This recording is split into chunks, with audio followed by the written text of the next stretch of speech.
June 4th, 1942, 8:10 hours, 150 miles northeast of Midway Atoll. The sky is a vast mocking canvas of blue and gold. At 10,000 feet, Lieutenant Commander Wade McCluskey feels the rhythmic vibration of his SBD dauntless through the thin soles of his flight boots. The Wright Cyclone engine's drone is steady, but to an experienced ear, it sounds like a ticking clock. Around him, the silver wings of Bombing Squadron 6 and Scouting Squadron 6 hold a tight, professional formation, their canopies glinting under a sun that is quickly climbing toward its zenith.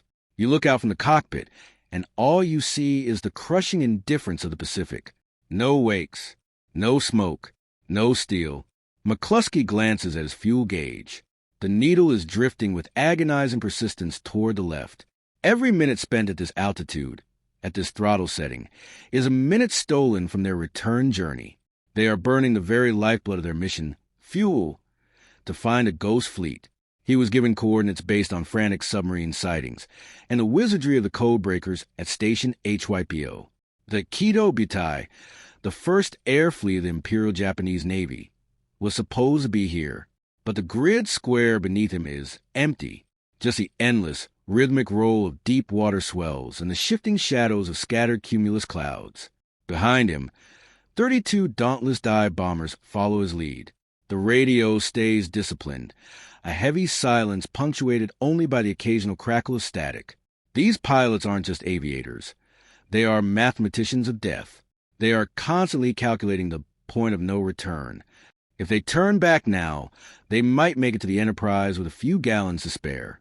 If they push on for another 10 minutes and find nothing, they will be forced to ditch their aircraft into an ocean that swallows men whole. The weight of the decision isn't shared. It sits entirely on McCluskey's shoulders.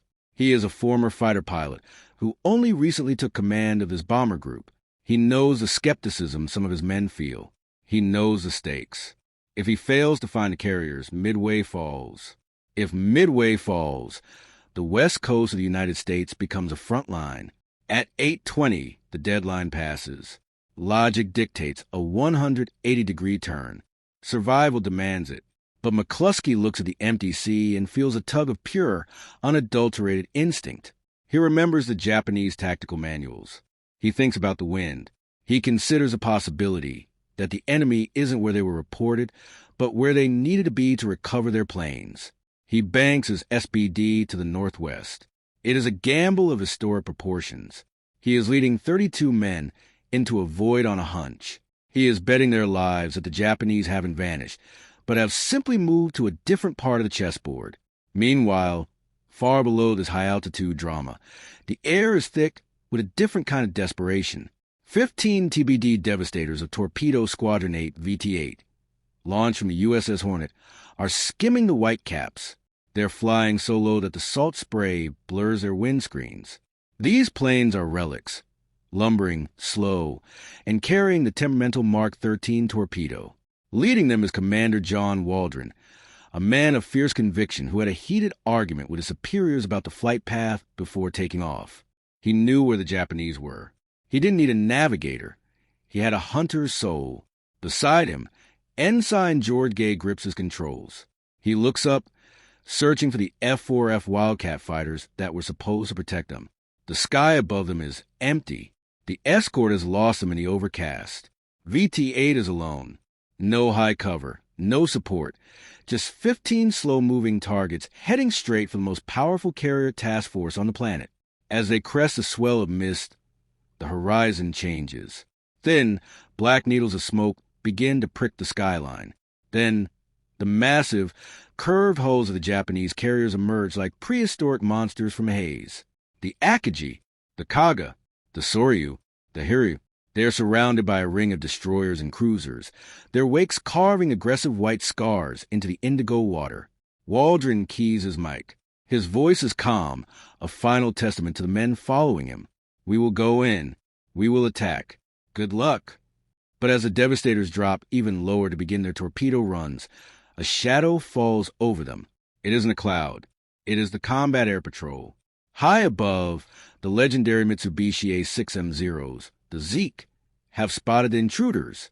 These are the finest naval aviators in the world, veterans of the conquest of Southeast Asia and the slaughter at Pearl Harbor. They don't just dive, they pounce. The Zeros scream down from the clouds, their 20mm cannons spitting fire. The Devastators, restricted by the weight of their torpedoes and their own sluggish design, can do nothing but fly straight and level. To drop a torpedo, they must maintain a steady course at barely 100 knots. They are sitting ducks in a shooting gallery.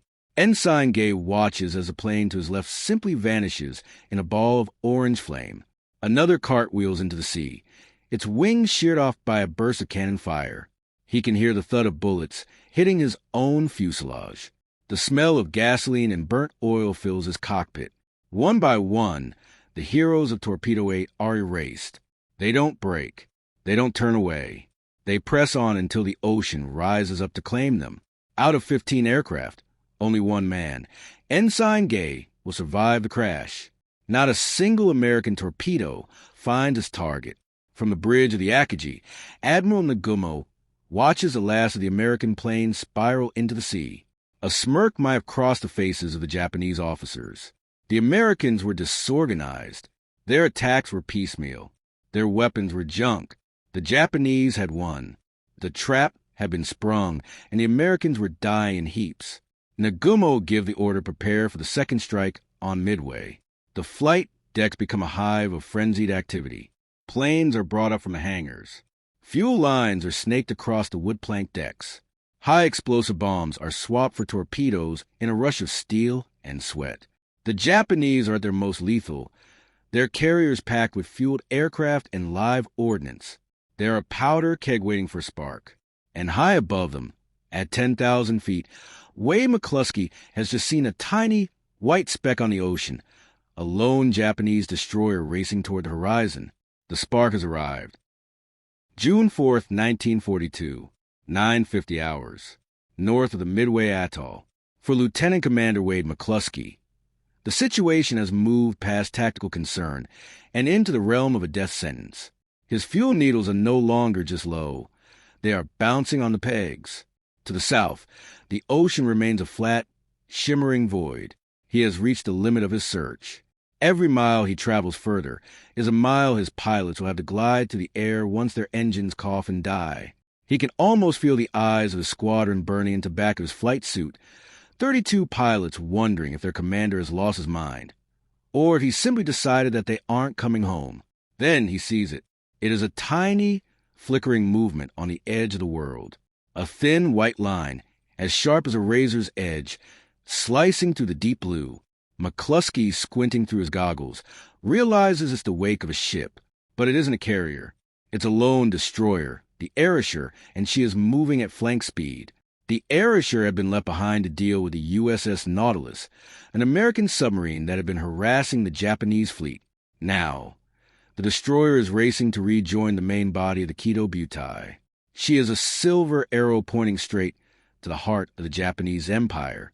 McCluskey doesn't hesitate. He doesn't call for a vote. He banks his SBD Dauntless, following the Arashis heading like a bloodhound on a scent. Follow that wake, he signals. Below, the Japanese fleet is in a state of controlled chaos. Admiral Nagumo, aboard the flagship Akagi, is facing a crisis of intelligence. He has been told an American carrier is in the area, but his scouts have been late and his reports contradictory. He has a flight deck full of planes armed with land bombs from Midway. Then he orders them swapped for torpedoes to hit the American ships. Then he changes his mind again. The hangar decks of the Akagi and Kaga are now nightmare landscapes of industrial danger. Mechanics are working feverishly to swap out massive 800 kilograms bombs. Because of the rush, they aren't following safety protocols. Instead of returning the discarded bombs to the armored magazines, they are stacking them along the hangar walls. Fuel hoses, pressurized and filled with high-octane aviation spirit, snake across the decks. This is the Kido Butai at its most vulnerable.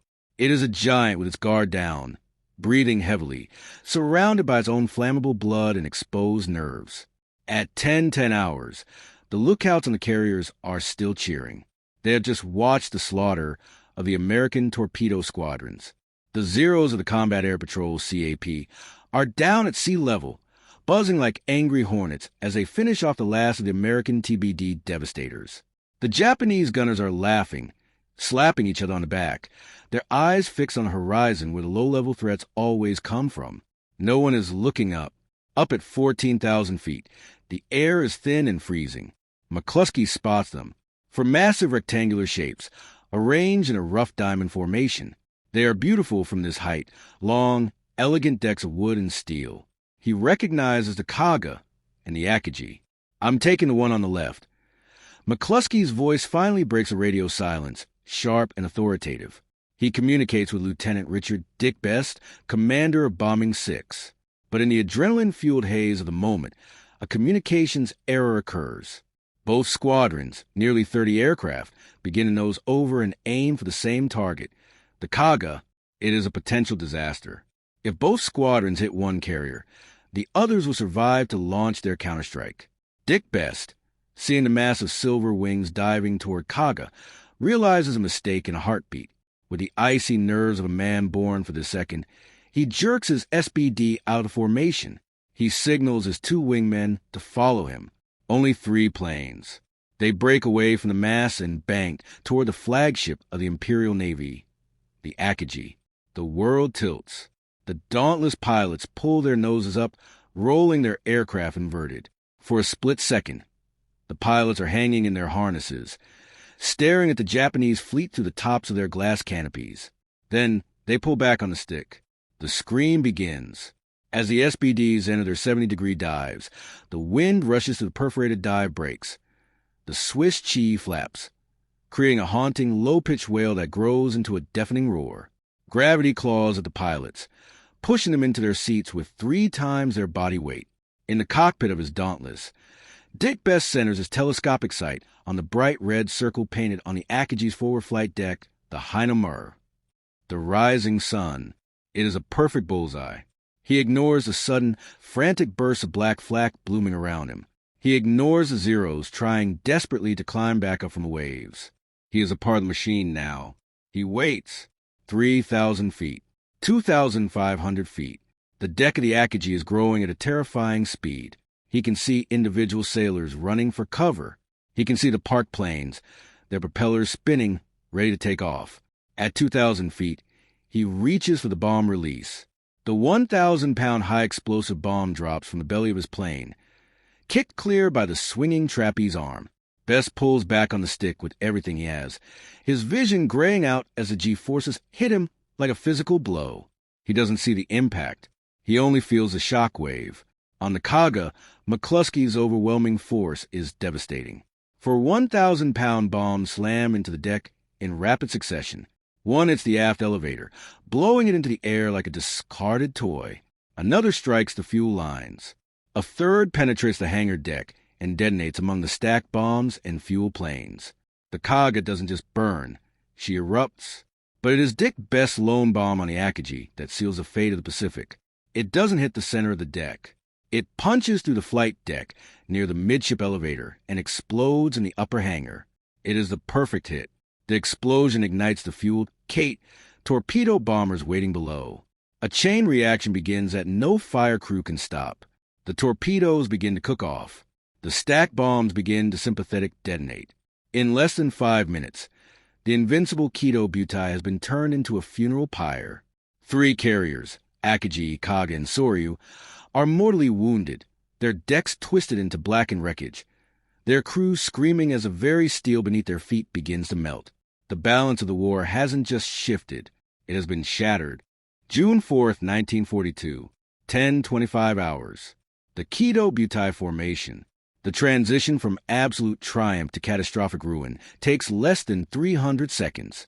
On the bridge of the Akagi, Admiral Nagumo is literally knocked off his feet by the concussion of Dick Best's bomb. He regains his footing in a world that has turned orange. Through the bridge windows, he no longer sees a disciplined flight deck. He sees a howling wind of fire. The single 1,000-pound bomb has bypassed the ship's external armor, exploding in the most crowded, volatile space on the vessel, the hangar deck. Imagine the scene below the wooden planks. Dozens of Nakajima B-5 and Kate bombers, their tanks topped with high-octane fuel, their bellies slung with heavy torpedoes, are packed wingtip to wingtip. When the American bomb detonates, it sends a jagged spray of shrapnel through these thin-skinned aircraft. Fuel begins to pour across the deck, ignited instantly by the blast. Then, the torpedoes begin to cook off. One explosion triggers another. It is a sympathetic detonation chain reaction, a literal hellscape where the air itself becomes a weapon. To the south, the Kaga is in even worse shape, hit by 4 direct strikes. She is a towering pillar of black, oily smoke. One bomb has struck directly outside the bridge, killing nearly every senior officer instantly. The ship is headless, drifting and roaring with a heat so intense that the paint on the hull is bubbling and peeling away in giant sheets. Sailors are faced with choice: stay and be roasted alive by the radiating heat of the steel, or leap into an ocean filled with predatory sharks and burning oil. On the Soryu, the story is the same. 3 hits from the Yorktown's bombing 3 have turned the carrier into a charnel house. Within 20 minutes, the order is given to abandon ship, the pride of the Imperial Navy. The veterans who had crossed the Pacific in silence to strike Pearl Harbor are now watching their homes disintegrate beneath them. But amidst the fire and the screaming, one carrier remains untouched: the Hiryu. Separated by a few miles of ocean and shielded by a localized rain squall during the initial dive, the Hiryu has escaped the carnage. Her commander, Rear Admiral Taman Yamaguchi, watches the smoke from his sister ships rise into the sky. He is a man of fierce, almost fanatical resolve. He does not see a defeat.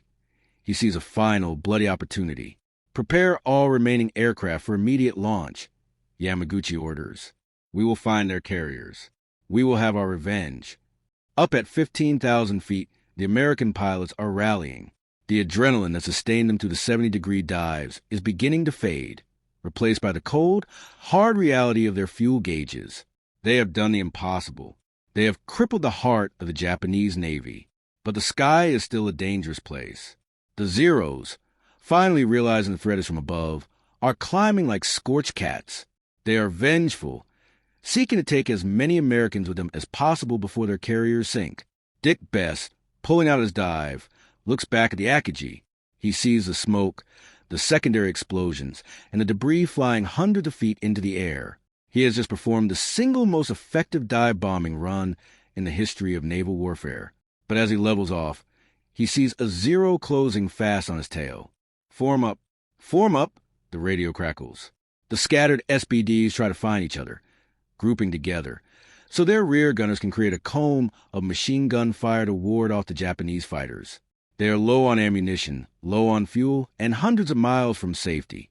McCluskey, his plane riddled with holes from anti-aircraft fire, looks at his compass. He has to lead his men back to a moving target: the Enterprise, across a featureless ocean. If his navigation is off by even 2 degrees, they will miss the ship and fly until their engines sputter into silence.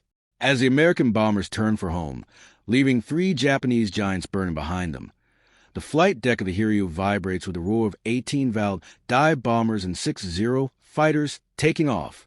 They follow the retreating Americans, a trail of breadcrumbs leading them straight back to the USS Yorktown. The Americans have dealt a mortal blow, but the Japanese are about to swing back with the desperation of a dying tiger. June 4th, 1942, 10:50 hours. The flight deck of the Hiryu. Admiral Taman Yamaguchi is not a man built for retreat. As the smoke from the dying Akagi and Kaga drifts across the horizon, he stands on the bridge of the Hiryu, the flying dragon, with a singular, burning focus. He knows that his 3 sister ships are gone. He knows that the Imperial Japanese Navy has just suffered its greatest catastrophe in 3 centuries. But he also knows that the Americans are vulnerable. The fate of the Empire rests on this one ship, he tells his staff. On the deck below, 18 D-3 Naval dive bombers and 6 Zero fighters are being whipped into the air. These are the last remnants of the Kido Butai's elite strike force. The pilots are somber, some wearing hachimaki headbands soaked in the sweat of their final prayers. They don't have enough fuel for a prolonged search, but they don't need it. They simply follow the trail of the retreating American, dauntless like sharks, following a trail of blood in the water. Back on the USS Yorktown, the mood is one of cautious, electric tension. They have received the jubilant reports from McCluskey and best. They know the Japanese carriers are burning. But Admiral Frank Jack Fletcher, commander of Task Force 17, is a veteran of the Coral Sea. He knows the Japanese don't quit while they still have a deck to launch from. Bogeys. Direction 250. Distance 40 miles. The radar operator's voice cracks through the Yorktown's bridge. The ship's sirens begin their rhythmic, haunting wail. On the flight deck, gas and go, crews scramble to clear the deck of fuel planes. The Yorktown's own F-4F Wildcats, led by the legendary Jimmy Thatch, roar into the sky to intercept. Imagine a view from 15,000 feet. The Japanese Vals are approaching in a tight V formation. They are greeted by a wall of American steel. Thatch's Wildcats dive on them, using the Thatch weave, a defensive maneuver where two fighters crisscross to cover each other's tails. Zeros and Wildcats collide in a chaotic dance of tracers and burning oil. The Japanese pilots are desperate. They aren't trying to survive. They are trying to kill. Despite the American fighters, 7 Vals break through. They push over into their own screaming vertical dives, the same terrifying maneuver that McCluskey had used an hour earlier. The Yorktown begins to heel over, turning hard to starboard as her captain, Elliot Buckmaster, tries to comb the wakes of the falling bombs. The sky around the Yorktown turns black with the puffballs of 5-inch anti-aircraft fire. The ship's 20 millimeters and 1.1-inch guns create a literal curtain of lead. You can hear the rhythmic thump-thump-thump of the cannons vibrating through the hull. Then the first hit. A 250 kilograms bomb slams into the flight deck directly behind the island, punching a hole and exploding in the ready rooms. A second bomb hits the funnel, blowing out the fires in 5 of the ship's 6 boilers. The Yorktown, the veteran of so many battles, begins to slow. Her speed drops from 30 knots to 20, then 15, then 6. Finally, she groans to a dead stop. Black smoke billows from her stack. The radar goes dark. The radios go silent. To the Japanese pilots circling above, she looks like a dead whale. They head back to the Hiryu, reporting that an American carrier is sinking. But they underestimate the American Black Gang, the engineers and damage control parties. Deep in the bowels of the ship, in temperatures exceeding 120 degrees, men are working in the dark, choking on smoke, welding ruptured steam lines and bypassing shattered electrical circuits. Miraculously, at 1320 hours, the Yorktown's boilers flicker back to life. She's moving, a lookout shouts. The crew begins to cheer. They have patched the flight deck with wooden planks and steel plates. They are refueling their fighters. They are back in the fight. But as the American flag is hoisted back up the mast, the radar operator, his screen finally powered again, pales. More bogeys. Distance 30 miles. They're coming in low. It's the second wave from the Hiryu. This time, they aren't bringing bombs. They are bringing torpedoes. And they think they are attacking a different carrier because the Yorktown looks so pristine after her repairs. The Hiryu is about to double down on her revenge, and this time, the Yorktown's luck is about to run out. June 4th, 1942, 14:30 hours. Aboard the USS Yorktown. The American sailors call her the Old Lady. She had been battered at the Coral Sea and patched up in a miracle of 48-hour engineering at Pearl Harbor. Now, as the second wave from the Hiryu closes in, she stands as the solitary target for Japanese fury. Tenbi-5 and Kate torpedo bombers, led by Lieutenant Joichi Tomonaga, skim the water. Tomonaga is a man flying on a one-way ticket. His fuel tank was damaged earlier in the day, and he knows he doesn't have enough gas to return to the Hiryu. He doesn't care. He is the tip of the Japanese spear, and his eyes are locked on the Yorktown's massive silhouette. Because the Yorktown's damage control teams have done such an incredible job, extinguishing fires and patching the deck, the Japanese pilots are convinced this is a fresh, undamaged carrier. They believe they are evening the score. Interceptors. Break them up. Admiral Fletcher's command echoes, but the Yorktown's Wildcats are caught out of position. They are low on fuel and ammunition from the previous dogfight. Only a handful can get into the path of the incoming Kates. The Japanese pilots are masters of the anvil attack. They split their formation, approaching the Yorktown from both bows simultaneously. No matter which way the ship turns, she will expose her vulnerable flank to a torpedo. The Yorktown's anti-aircraft gunners open up with a desperate, frantic rhythm. You can hear the crack-crack of the 5-inch guns and the frantic rat-tat-tat of the Ehrlichons. One Kate is hit, its wings shearing off as it cartwheels into the sea. But its torpedo is already in the water. Another explodes midair, a victim of a direct hit. But the remaining pilots press on with icy resolve. At 14:43, the first torpedo strikes. It is a dull, deep thud that vibrates through the very marrow of every man on board. Thousands of tons of seawater flash freeze into the ship's guts. Less than a minute later, a second torpedo slams into the same side. The lights go out. The interior of the ship becomes a labyrinth of twisted steel, rising water, and the smell of fuel oil. The Yorktown immediately begins to list. 5 degrees, 10 degrees, 17 degrees. Deep in the engine rooms, men are working in chest-high water, trying to secure the boilers before they explode. On the bridge, Captain Buckmaster feels the ship dying under his feet. The rudder is jammed. The power is gone. The list reaches 26 degrees, so steep that men can no longer stand on the decks without sliding into the rising Pacific. "Abandon ship," Buckmaster orders, his voice heavy with the weight of a captain losing his home. As the American sailors slide down lines into the oil-slicked water, they look back at their ship. She is leaning over, beaten but stubborn, refusing to sink immediately.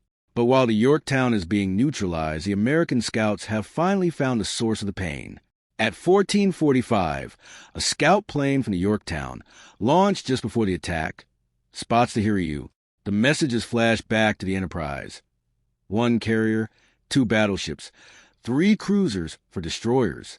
Heading 000, speed 28 knots. Admiral Raymond Spruance, now in command of the remaining American carriers, doesn't hesitate. He has one last card to play. He orders every available SBD Dauntless, including the weary fuel-starved survivors of the morning strike, to be fueled, armed, and launched.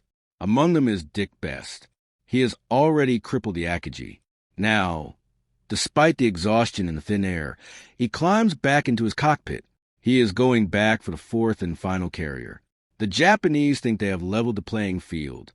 They think the miracle at Midway has been balanced by the vengeance of the Hiryu. They are wrong. The Americans aren't done. They are coming for the Flying Dragon, and they are bringing every 1,000-pound bomb they have left. The final act of the greatest naval battle in history is about to begin. June 4th, 1942, 16:30 hours. High above the Central Pacific, the sun is beginning its long descent toward the western horizon, casting golden, elongated shadows across the cockpit of Dick Best's SBD Dauntless. This is his second mission of the day.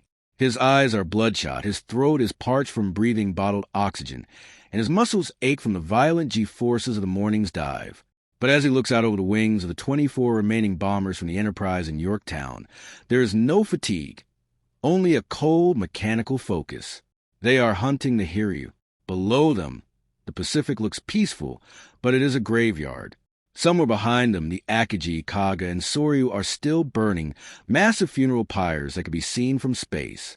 But as long as the Hiryu remains afloat, the Japanese still have a stinging tail. Admiral Yamaguchi, aboard the Hiryu, knows the Americans are coming. He has his remaining Zeros in the air, a thin, desperate screen of protection. He has pushed his ship to flank speed, her 4 engines screaming as she tries to outrun fate. The Japanese sailors are exhausted, having fought off for separate attacks since dawn. They are eating rice balls at their battle stations, eyes scanning a sky that has become a source of terror. At 16:58, the American pilots spot her. The Hiryu is magnificent. She is turning in a tight, elegant circle, her wake a perfect white O on the blue water. She looks like a toy from this altitude, but the black puffs of anti-aircraft fire blooming around her tell a different story. Don't let her get away, Best thinks. The Dauntless split into 2 groups. One group, led by McCluskey's survivors, approaches from the sun to blind the Japanese gunners. The second group, containing Dick Best, maneuvers the classic stern-to-bow run. The Zeros hit them first. They scream through the American formation, their tracers stitching patterns across the sky. An SBD erupts in flames and falls away. Another loses his tail and begins a sickening, flat spin. But the Americans don't waver. They have seen the Yorktown burning. They have seen their friends vanish in the morning light. They are here to finish the job. Dick best kicks his rudder and rolls. The world turns upside down. The Hiryu fills his windscreen. He can see the forward flight deck, the massive, iconic H painted on the wood. He can see the yellow shirts of the deck crew as they scramble to get the last of their own planes into the air. He enters the dive. This is the most dangerous moment. As the SBD picks up speed, hitting 240, 260, 280 knots, the ship's 25mm machine guns create a literal cone of fire.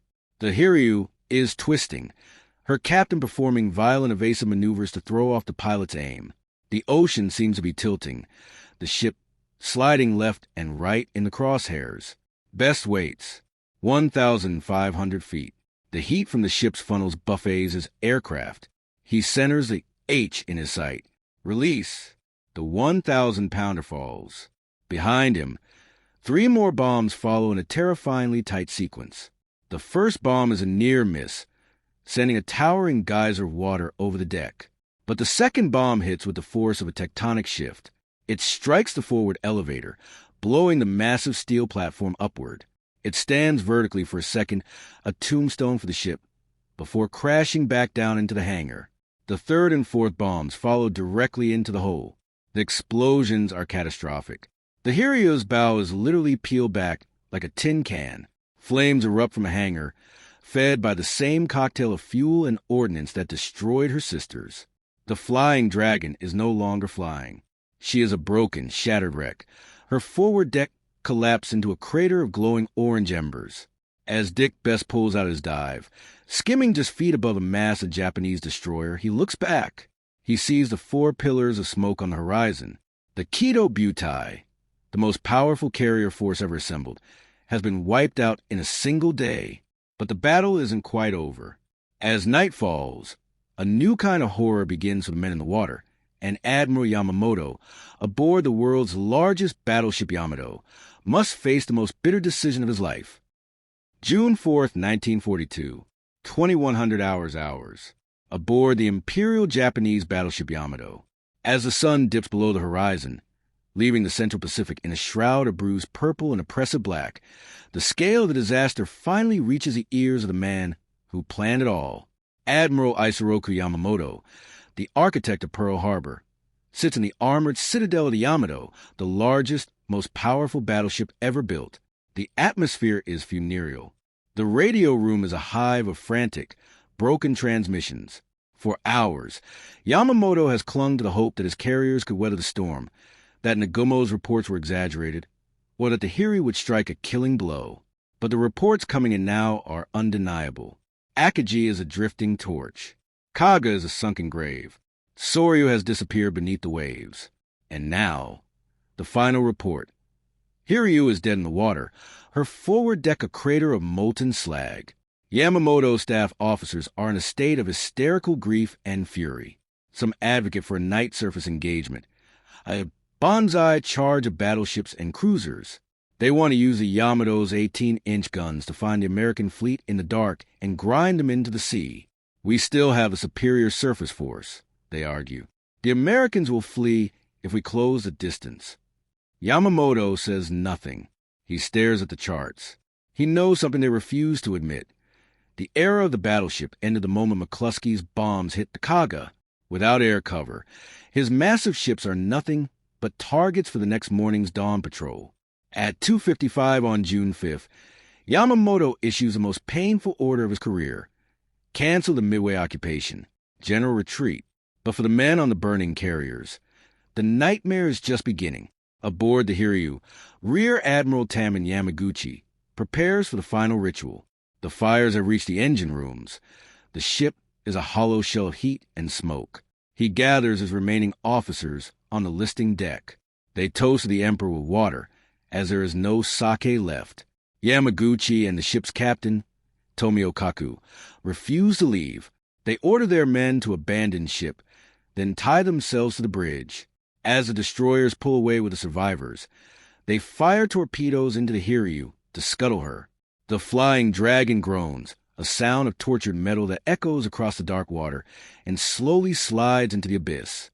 Meanwhile, hundreds of miles away, the American fleet is also in a state of exhausted transition.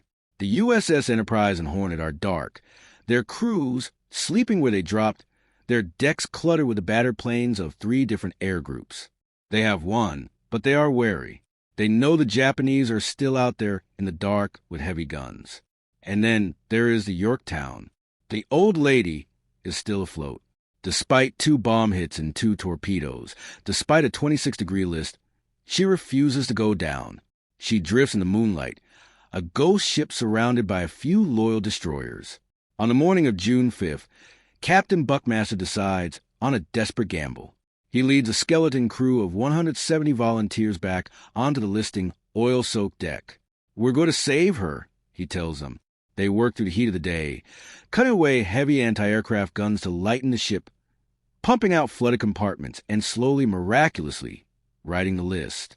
By midday, it looks like the Yorktown might actually survive.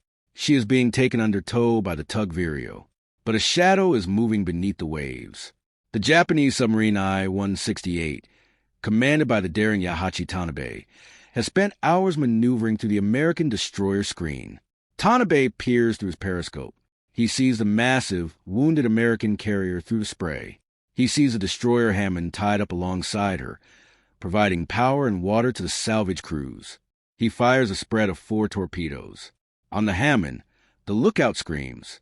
There is no time to move. 1 torpedo hits the Hammond directly amidships, snapping the small destroyer in half. As she sinks, her depth charges trigger, creating a massive underwater explosion that slams into the Yorktown's hull like a giant's fist. The salvage crews are thrown into the air. The Yorktown shudders, her seams opening further, her fate finally sealed. The old lady begins her long, slow final descent. As the sun sets on June 5th, the ocean is littered with the debris of empires. Thousands of men are floating in life rafts or clinging to wreckage, praying for a rescue that may never come. The great Kido Butai is gone and the Yorktown is sinking. But as the survivors look toward the horizon, they realize the world has changed. The Japanese tide has reached its high water mark. From this moment on, they will be retreating. June 7th, 1942, 5 o'clock hours. The final resting place of the USS Yorktown. The Pacific is glass. The violent storms of fire and steel that defined the last 3 days have settled into a haunting, heavy silence. At 5:01, the old lady finally gives up the ghost. With a slow, dignified roll to port, the USS Yorktown exposes her shattered belly to the sky before sliding beneath the surface. There are no cheers. On the surrounding destroyers, American sailors stand at attention, saluting the ship that had held the line at Coral Sea and turned the tide at Midway. As the bubbles from her sinking dissipate, the true scale of the strategic earthquake begins to register in Washington and Tokyo. The Battle of Midway was never just a naval engagement. It was the moment the industrial and psychological momentum of the Second World War shifted. In just a few days of chaotic high-altitude violence, the Imperial Japanese Navy lost more than just 4 carriers. They lost the invincibility that had paralyzed the Pacific since the smoke rose over Pearl Harbor. Think about the numbers. The Japanese lost the Akagi, Kaga, Soryu, and Hiryu. These weren't just ships. They were the elite mobile strike force of the empire. Along with them went nearly 250 aircraft, and, more tragically for the Japanese, over 3,000 men. Among the dead were the veteran pilots and highly trained hangar crews who had spent years perfecting the art of carrier warfare. They were the golden generation of Japanese naval aviation, and they were irreplaceable. Admiral Nagumo, the man who had overseen the triumph of December 7th, returned to Japan a broken commander. Admiral Yamamoto, who had once warned that he could run wild for 6 months but had no confidence in the second or third years of a war with America, saw his prophecy fulfilled almost to the day. For the United States, Midway was the miracle. It validated the grueling, lonely work of the code breakers like Joe Rockefort, who had labored in a basement in Hawaii to find the F target.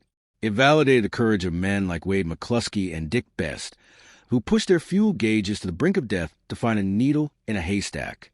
But the victory came at a staggering human cost. Of the 15 planes in Torpedo Squadron 8, only Ensign George Gay remained, having bobbed in the ocean for hours watching the carriers of the Quito Butai burn. Thousands of American families would soon receive telegrams about sons who had vanished into the blue void of the Central Pacific, fly into flak and fire, so that the war would not reach the shores of California.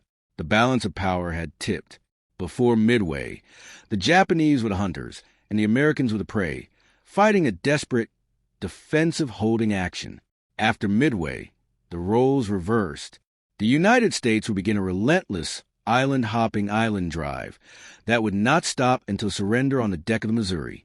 Today, 3 miles beneath the surface of the Pacific, the wrecks of the Akagi, Kaga, and Yorktown lie in eternal darkness. They are silent monuments to a few hours in June 1942, when the courage of a few dozen pilots and the gamble of a few commanders changed the destiny of the world. The trap had been set for America, but in the end, it was a rising sun that found itself caught in the vertical scream of the Dauntless. You look at the map of the Pacific today and see a vast expanse of peace. But beneath those waves, the ghosts of Midway still hold their formation, a reminder that the course of history can be turned in a single 5-minute dive.